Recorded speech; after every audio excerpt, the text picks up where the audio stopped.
Dito naman, yun, snow lang ang meron.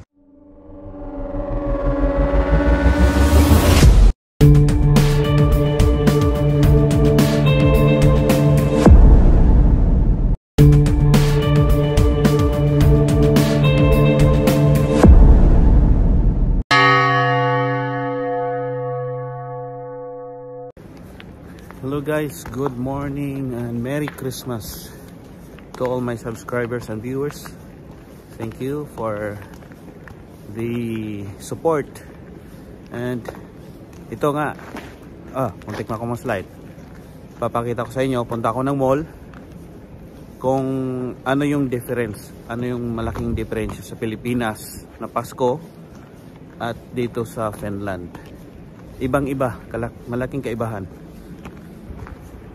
The good thing sa Pinas is kasama yung pamilya mo, masaya kayo, at maraming mga activities, at lalo na sa mall punong-puno ng tao. Dito wala ka halos makita.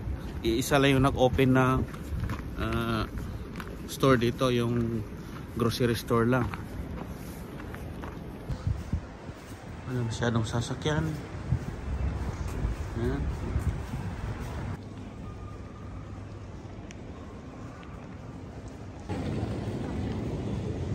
Ayan yung grocery store.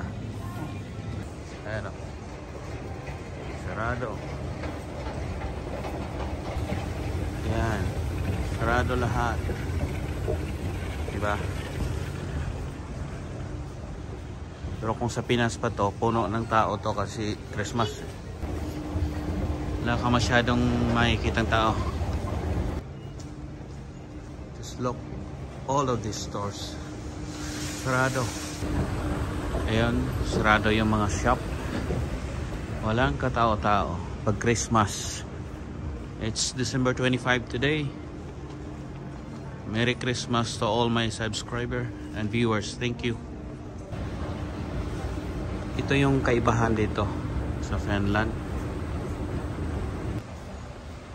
Walang katao-tao. Sarado lahat.